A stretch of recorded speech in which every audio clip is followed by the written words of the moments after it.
Good morning, good afternoon, good evening, wherever you are, my dear brother and sister. காலை வணக்கம், மதிய வணக்கம், மாலை வணக்கம் என அன்பான சகோதரரே சகோதரியே, நீங்கள் எங்கிருந்தாலும் உங்களுக்கு என் வாழ்த்துக்கள். I am R.C. Joseph Sahayaraj, a preacher for the Church of Christ in Dindigul of Tamil Nadu in India. In this sermon, we will explore the history of the creation of human being in the world according to the Bible. நான் RC Joseph Sahayaraj, தமிழ்நாட்டின் திண்டுக்கல் அமளி நகரில் உள்ள கிறிஸ்துவின் சபையில் ஊழியராக இருக்கிறேன். வேதாகமத்தின்படி மனிதர் இவ்வுலகில் படைக்கப்பட்ட வரலாற்றை இந்த பிரசங்கத்தில் நாம் காண்போம். The Bible says about the creation of man on this earth is thus. Genesis 2:7, we read this. And the Lord God formed man of the dust from the ground, and breathed into his nostrils the breath of life, and man became a living soul. இந்த பூமியில் மனிதன் உண்டாக்கப்பட்டதை பற்றி வேதாகமம் ஆதியாகமம் 2:7 இவ்வாறு கூறுகிறது. தேவனாகிய கர்த்தர் மனுஷனை பூமியின் மண்ணினாலே உருவாக்கி ஜீவ சுவாசத்தை அவன் நாசியிலே ஊதினார், மனுஷன் ஜீவாத்மாவானான் என்று கூறுகிறது. Some things at the beginning of the second chapter are worthy of our attention. In the first 3 verses, we see that God rested on the 7th day. In the beginning, God did not command man to rest on the 7th day. 2ஆம் அத்தியாயத்தின் தொடக்கத்தில் உள்ள சில விஷயங்கள் நமது கவனத்துக்குரியவைகளாய் இருக்கின்றன. முதல் 3 வசனங்களில் தேவன் 7ஆம் நாளில் ஓய்ந்திருந்ததை பற்றி காணுகிறோம். ஆதியில் தேவன் மனிதனை 7ஆம் நாளில் ஓய்ந்திருக்கும்படி கட்டளை தரவில்லை. God rested. From what did he rest? He rested from the work of creating the universe. He rested for eternity, not doing the work of creation again. When will we have this kind of rest? The answer to this is found in the letters to the Hebrews. தேவன் ஓய்ந்திருந்தார். அவர் எதிலிருந்து ஓய்ந்திருந்தார்? திரும்பவும் படைப்பு தொழிலை செய்யாமல் அவர் நித்தியத்திற்கும் ஓய்ந்திருந்தார். இப்போது நமக்கு இந்த ஓய்வு நமக்கு எப்போது கிடைக்கும்? இதற்கான விடை எபிரேயர்களது நிருபத்தில் இருக்கிறது. There remains therefore a rest for the people of God. For he who has entered his rest has himself also ceased from his work, as God did from his. ஆகையால் தேவனுடைய ஜனங்களுக்கு இளைப்பாறுகிற காலம் இனி வருகிறதா இருக்கிறது.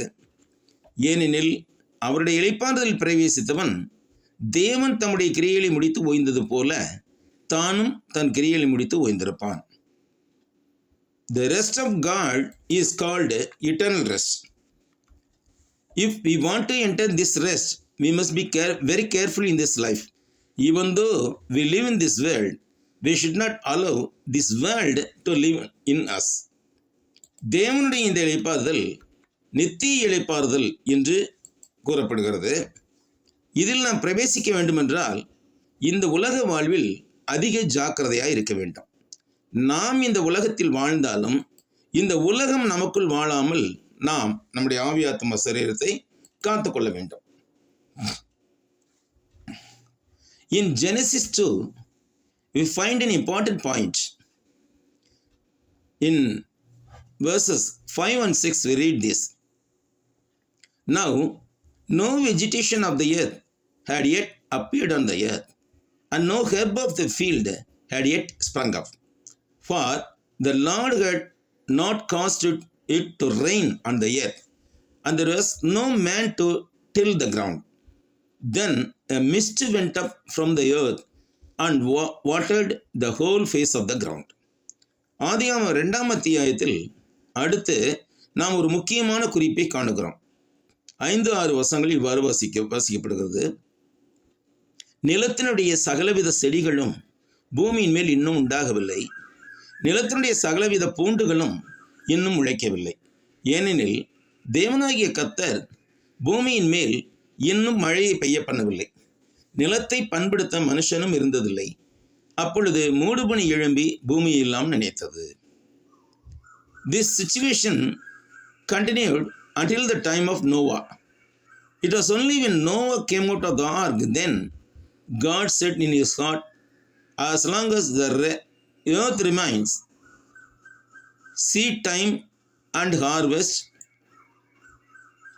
cold and heat, summer and winter, day and night shall not cease. இந்த நிலை நோவாவின் காலம் வரை தொடர்ந்தது. நோவா பேழிருந்து வெளியே வந்தபோதுதான் தேவன் பூமியுள்ள நாளளவும் விதைப்பும் அறுப்பும், சீதளமும் உஷ்ணமும், கோடைக்காலமும் மாரிக்காலமும், பகலும் இரவும் ஒழிவது இல்லை என்று தம்முடைய உள்ளத்திலே சொன்னார். For the first 10 generation of mankind on this earth, they had not known about the rain. That's why when Noah said that it would rain, people living in that day did not believe him. From the time of Adam until Noah's time, God sent a mist to help the crops sprout. All the crops thrived grew in the moisture of the mist. இந்த பூமியில் மனிதன் உண்டாக்கப்பட்டு முதல் 10 தலைமுறை வரைக்கும் அவர்கள் மழையை பற்றி அறிந்ததில்லை. அதனால்தான் நோவா மழை வரும் என்று கூறிய போது அன்று வாழ்ந்திருந்த எவரும் அதை நம்பவில்லை. எனவே ஆதாம் காலம் தொடங்கி நோவாவின் காலம் வரையில் பயிர்கள் முளைப்பதற்கு தேவன் மூடுபனியை அனுப்பினார். பனியின் ஈரத்திலேயே பயிர்கள் யாவும் செழித்து வளர்ந்தன. Now we come to the key verse of this sermon. Genesis 2:7. And the Lord God formed man of the dust of the ground and breathed into his nostrils the breath of life, and man became a living soul. இப்பொழுது நாம் இந்த பிரசங்கத்தின் திறவுகோல் வசன பகுதிக்கு வந்து சேர்கிறோம். ஆதியாகமம் 2ஆம் அதிகாரம் 7ஆம் வசனம். தேவனாகிய கர்த்தர் மனுஷனை பூமியின் மண்ணினாலே உருவாக்கி ஜீவ சுவாசத்தை அவன் நாசியிலே ஊதினார். மனுஷன் ஜீவாத்மாவானான். Genesis 2:7 describes the beginning of human life on this earth, the time when God created man. The Lord God formed man, that is the body of the man, from the dust of the ground. Then God breathed into his nostrils the breath of his life. And the Bible says man became a living being. ஆதியாகமம் 2:7 இந்த பூமியில் மனித வாழ்க்கை தொடங்கிய வேளையை, அதாவது தேவன் மனிதனை படைத்த வேளையை விவரிக்கிறது.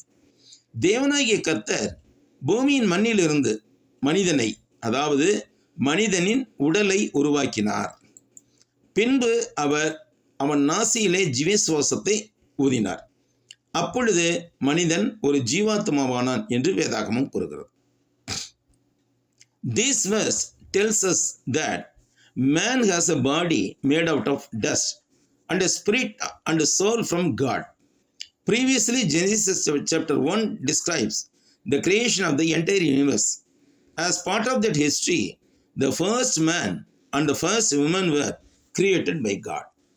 இந்த வசனம் மனிதன் மண்ணாலான உடலையும் தேவனுடைய ஆவியையும் ஆத்மாவையும் உடையவன் என்று நமக்கு விளக்குகிறது. இதற்கு முன் ஆதியாகமம் 1ஆம் அதிகாரம் முழு பிரபஞ்சத்தின் படைப்பையும் விவரிக்கிறது. அந்த வரலாற்றின் ஒரு பகுதியாக முதல் ஆணும் முதல் பெண்ணும் தேவனால் உண்டாக்கப்பட்டார்கள். And the Lord God planted a garden eastward in the Eden, and there he put the man he had formed. Moses wrote the book of Genesis when he led people from Israel from Egypt through the wilderness to Canaan. God originally planted the Garden of Eden directly east of where Moses was at the time of writing this book. That's why Moses mentioned the direction as east in this verse. தேவனாகிய கர்த்தர் கிழக்கே Eden என்னும் தோட்டத்தை உண்டாக்கி தாம் உருவாக்கின மனுஷனை அதிலே வைத்தார் என்று ஆதியாகமம் 2:8 கூறுகிறது.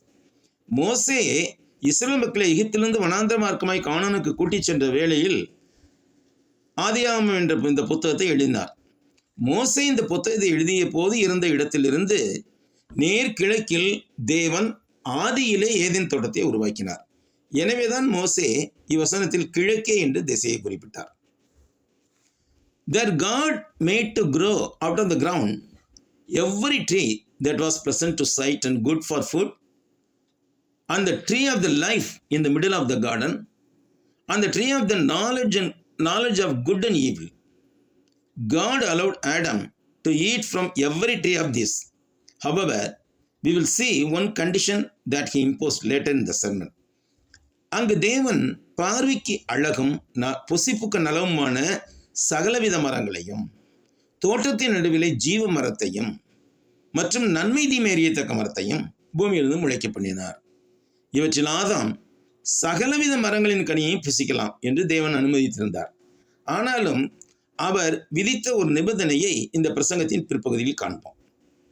Genesis 2:10-14 verses refer to 4 rivers that God made flow from the Eden.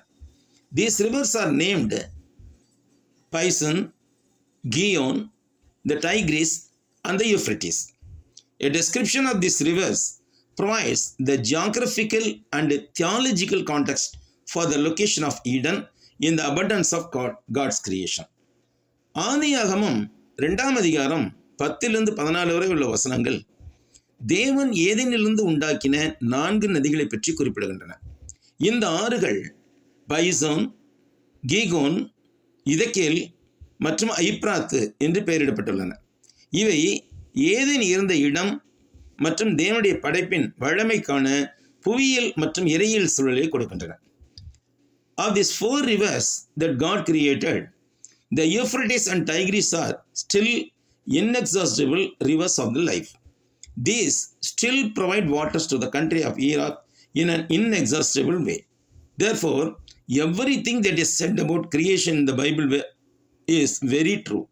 The Bible is not a story, but a record of history that happened.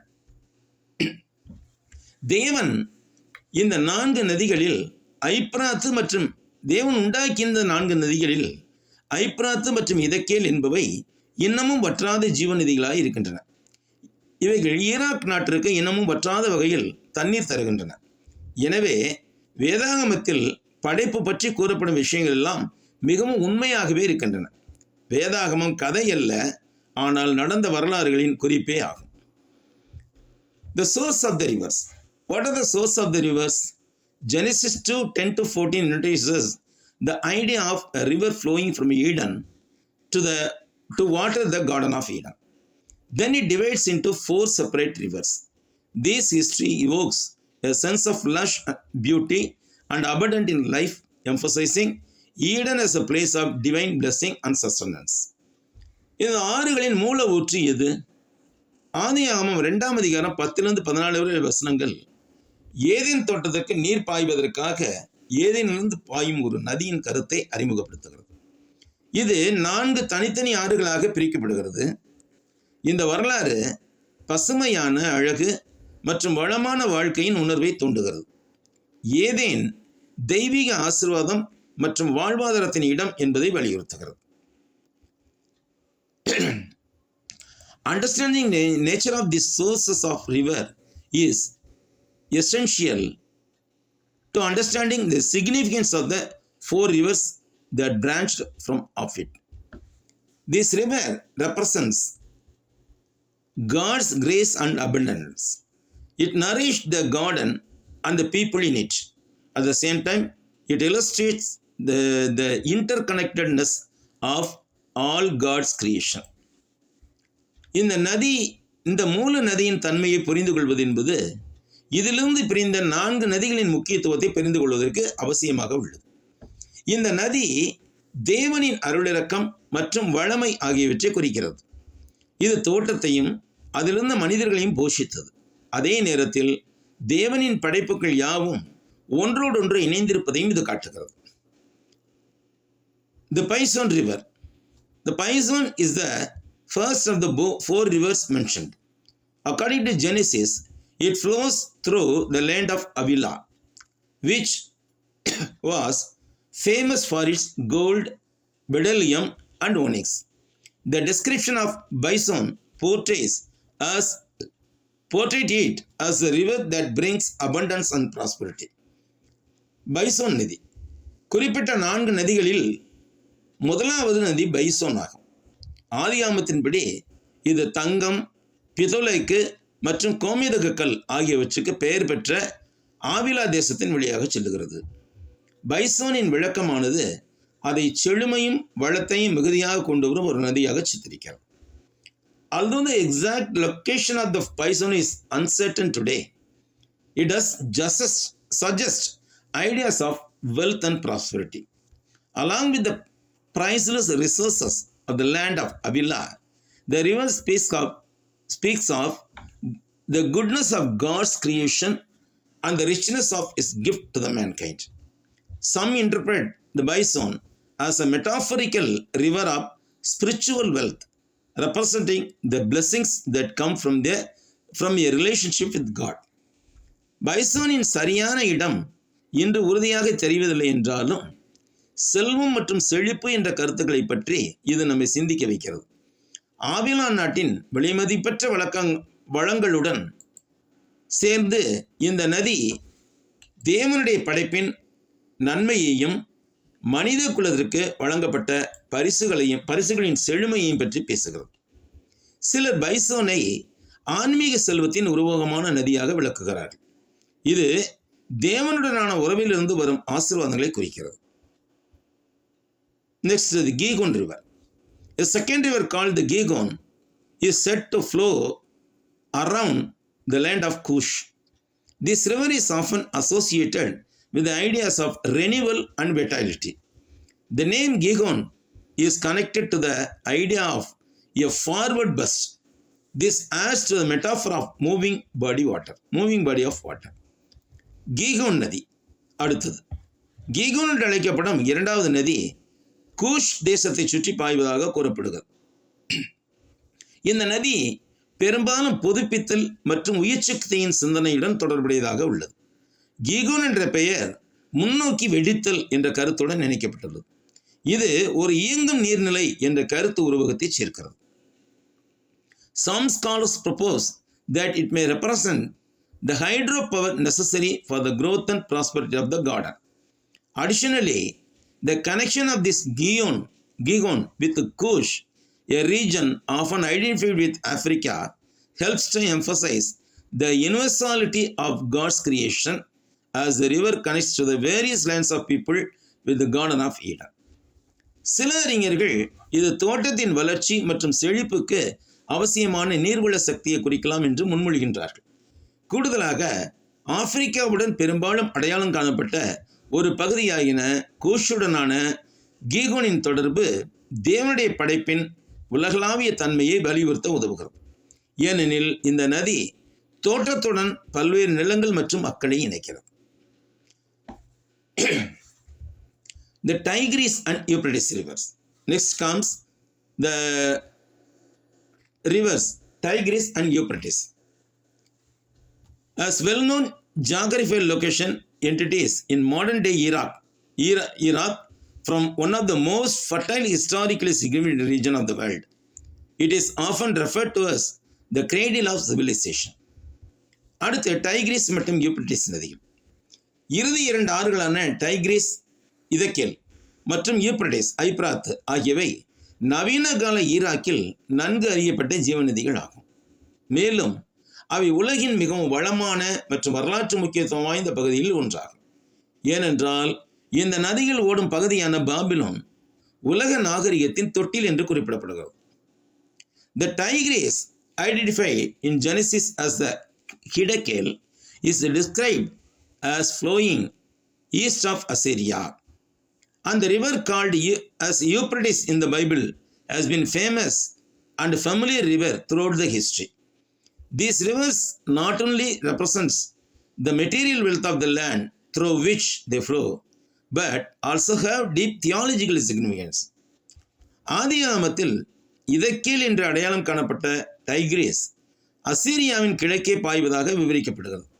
அதே நேரத்தில் வேதாகமத்தில் ஐப்ராத்து என்று அழைக்கப்பட்ட யூப்ரட்டிஸ் நதியானது வரலாறு முழுவதும் புகழ்பெற்ற மற்றும் பழக்கமான நதியாகவே உள்ளது. இந்த ஆறுகள் அவை பாயும் நிலத்தின் பொருள் வளத்தை பிரதிநிதிப்படுத்துவது மட்டுமல்லாமல் ஆழமான இறையியல் முக்கியத்துவத்தையும் கொண்டிருக்கின்றன.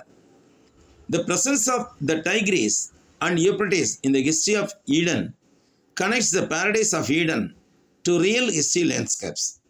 It fosters a deeper understanding of the origins of humanity.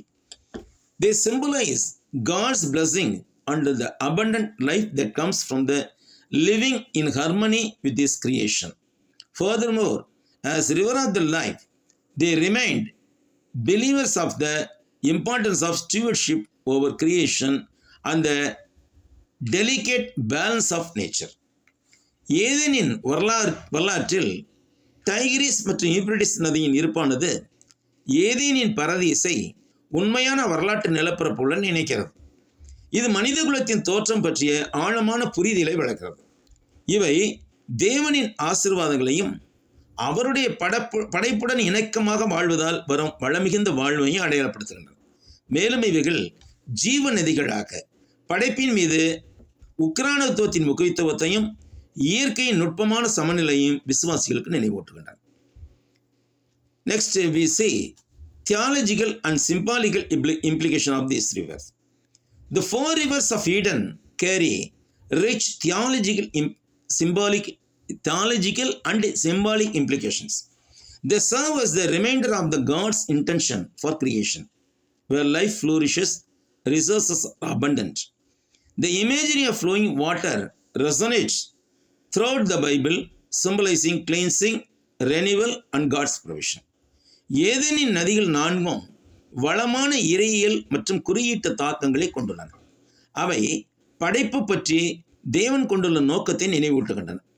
அங்கு வாழ்க்கை செழித்து வளர்கிறது, வளங்கள் ஏராளமாக உள்ளன, பாயும் தண்ணீரின் உருவகம் விவிலியம் முழுவதும் எதிரொலிக்கிறது.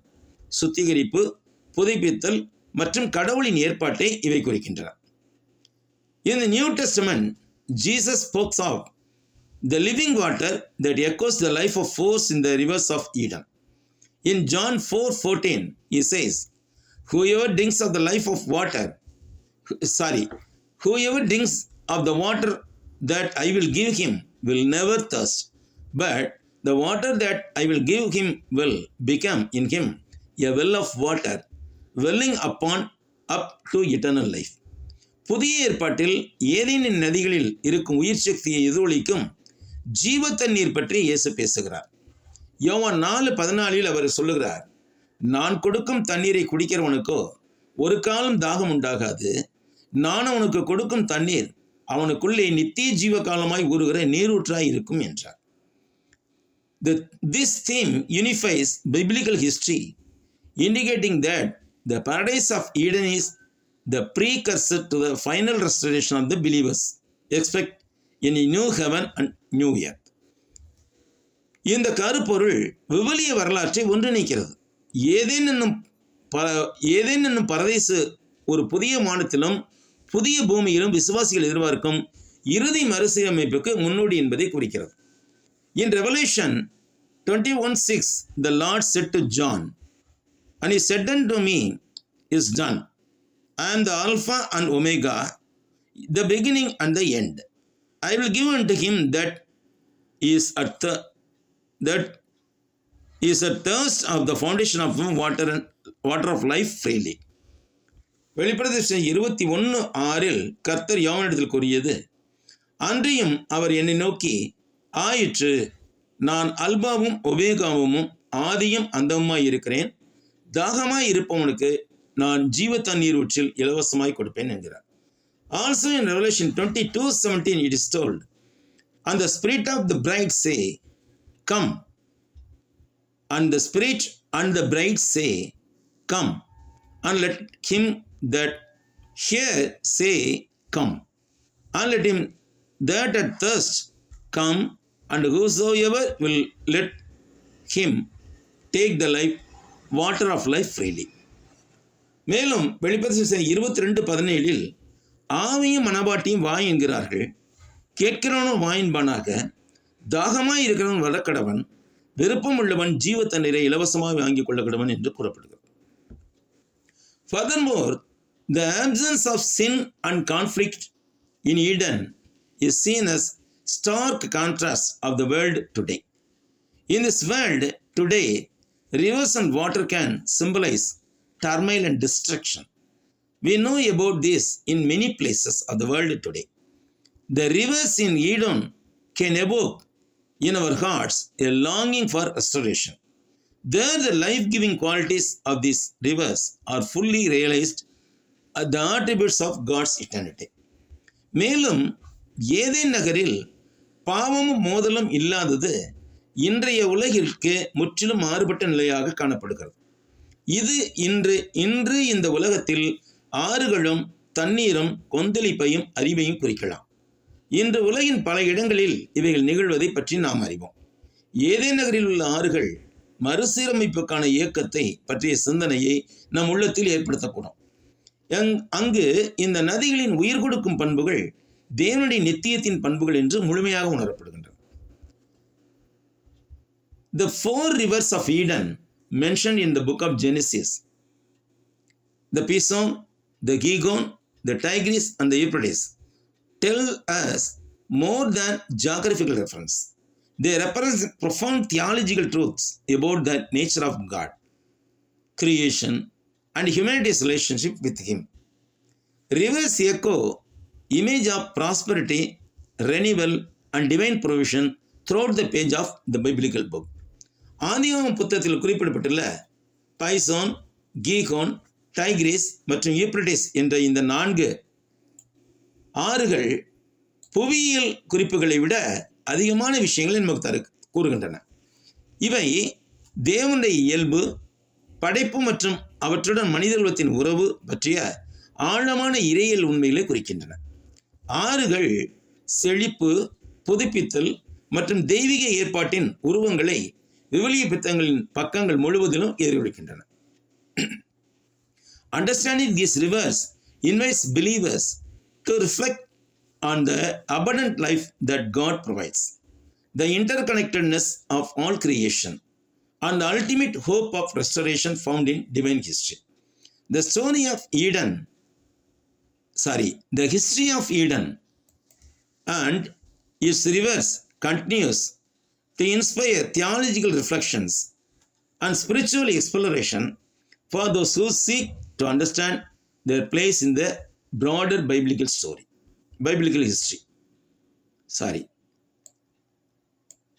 இந்த நதிகளை பற்றிய கருத்துக்களை புரிந்து கொள்வது என்பது தேவன் வழங்கும் வளமான வாழ்வு, படைப்புகள் யாவும் ஒன்றோடொன்று இணைந்திருத்தல் மற்றும் தெய்வீக வரலாற்றில் காணப்படும் மறுசீரமைப்புக்கான இறுதி நம்பிக்கையை பற்றி சிந்திக்கும்படி விசுவாசிகளை அழைக்கிறது.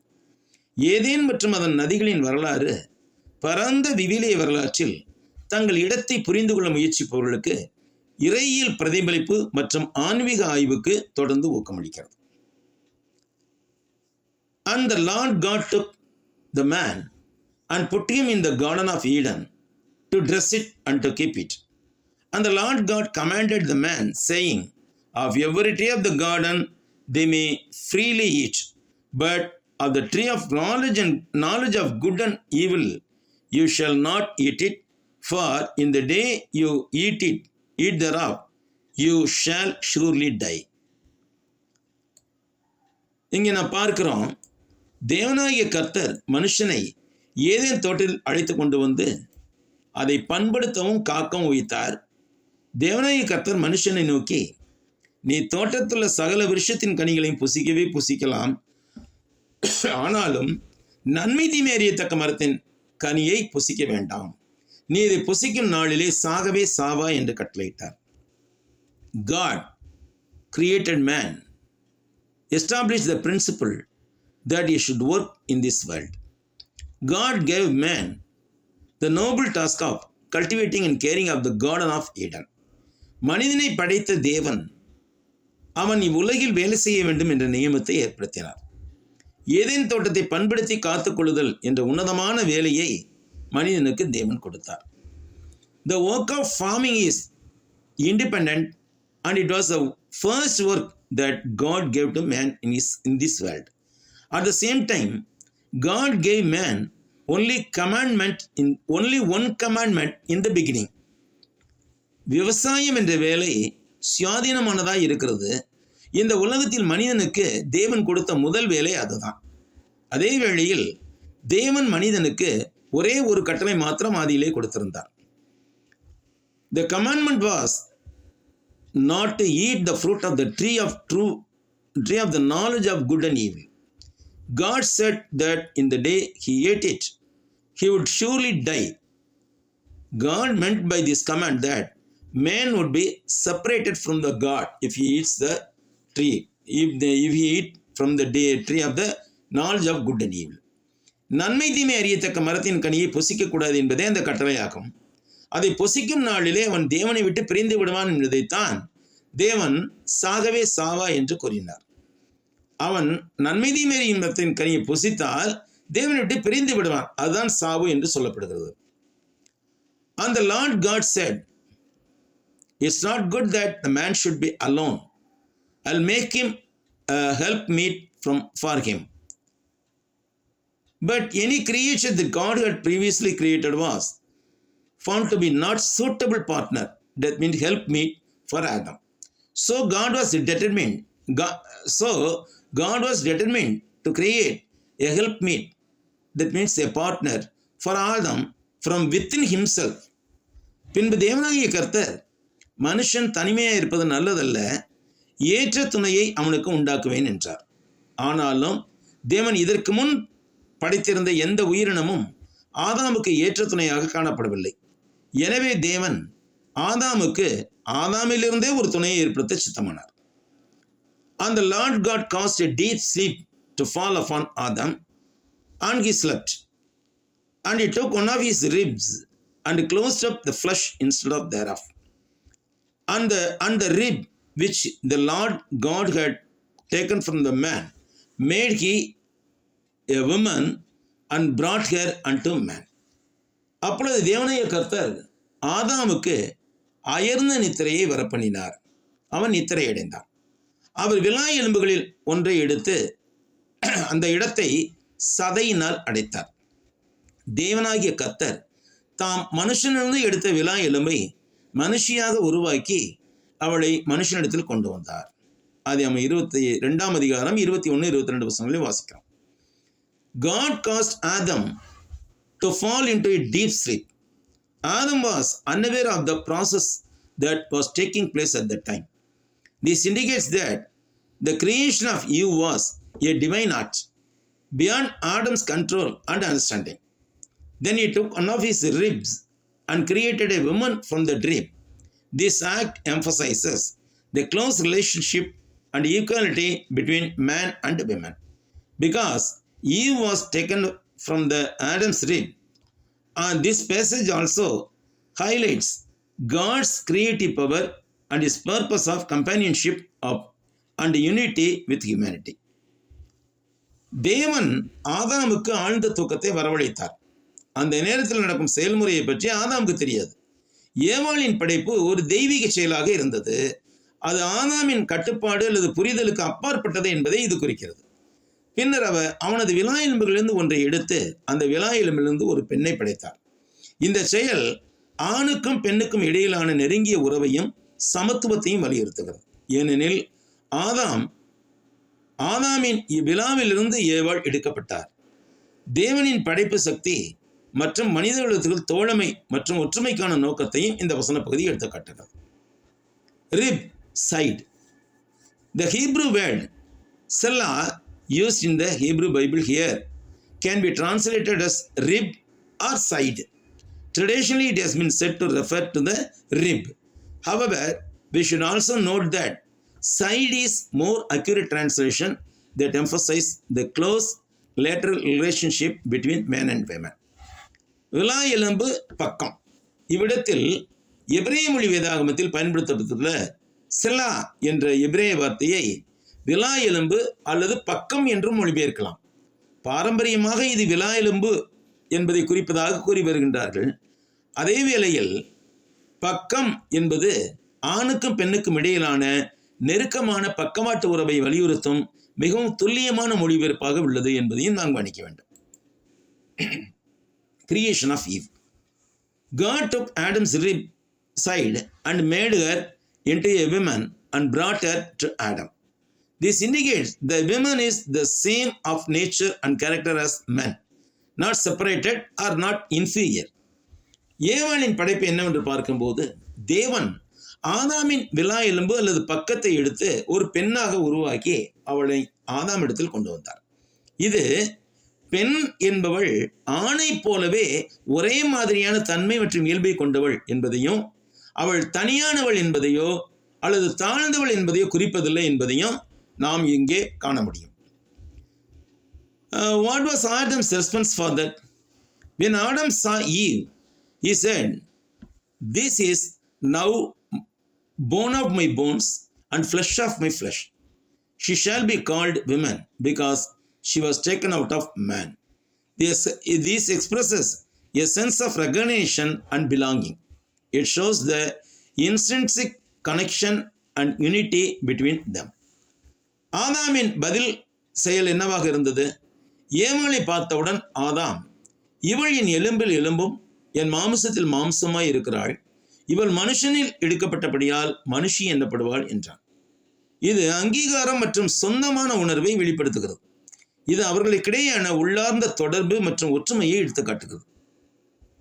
What are the significance of this creation? This passage emphasizes the equality and complementarity between men and women of God's design. It points to the importance of companionship and the foundation for marriage. Here a man leaves his parents and joins himself to his wife. முக்கியத்துவம் என்ன? இதனுடைய முக்கியத்துவம் என்ன? படைப்பின் முக்கியத்துவம் என்னன்னு பார்க்கும்போது இந்த வசனப்பகுதி தேவனின் வடிவமைப்பில் ஆண்கள் மற்றும் பெண்களின் சமத்துவத்தையும் ஒருவருக்கொரு ஈடு கொடுக்கும் தன்மையையும் வலியுறுத்துகிறது. இது தோழமையின் முக்கியத்துவத்தையும் திருமணத்திற்கான அடித்தளத்தையும் சுட்டிக்காட்டுகிறது. இங்கு ஒரு மனிதன் தனது பெற்றோரை விட்டு வெளியேறி தன்னை மனைவியுடன் இணைக்கிறான். Therefore shall a man leave his father and his mother and shall cleave unto his wife, and they shall be one flesh. This is the commandment that God gave to all mankind through Adam. A man who unites with a woman in marriage should not allow any other else to enter in the circle of his family. Families that live according to God's will and obey his commands receive blessing from God. இது நிமித்தம் புருஷன் தன் தகப்பனையும் தன் தாயையும் விட்டு தன் மனைவியோடு சேர்ந்திருப்பான், அவர்கள் ஒரே மாம்சமாய் இருப்பார்கள். இது ஆதாம் மூலமாக மனிதகுலம் முழுமைக்கும் தேவன் கொடுத்த கட்டளையாகும். திருமணத்தில் ஒரு பெண்ணுடன் இணையும் ஆண் தன் குடும்பம் என்ற வட்டத்துக்குள் வேறு எவரையும் ஊடுருவ அனுமதிக்கக்கூடாது. தேவனுடைய சித்தப்படி அவரது கட்டளைக்கு கீழ்ப்படிந்து வாழும் குடும்பங்கள் தேவனால் ஆசீர்வாதம் பெறுகின்றன. And they were both naked, the man and his wife, and were not ashamed. This was because they were only two in the world and they had not yet reached a full mental maturity. ஆதாமும் அவன் மனைவியுமாகிய இருவரும் நிர்வாணிகளாய் இருந்தும் வெட்கப்படாது இருந்தார்கள். இதற்கு காரணம் உலகில் அவர்கள் இருவர் மாத்திரமே இருந்தார்கள் மற்றும் அவர்கள் மனதளவில் முழு பக்குவம் இன்னடையவில்லை. பிரியமானவர்களே, இந்த பிரசங்கத்திலே நாம் ஆதியாகமத்தின் 2ஆம் அதிகாரத்தின் சில முக்கியமான குறிப்புகளை பார்த்தோம். உங்களுடைய கவனத்திற்காக நன்றி. கர்த்தருக்கு சித்தமானால் அடுத்த வாரம் நாம் இதே வேளையில் சந்திப்போம். Thank you, dear brother and sister. We have listened some important truths of the Genesis 2nd chapter in this sermon. Lord's willing, we shall meet again next week by the same time. Thank you. Thank you, one and all brothers and sisters.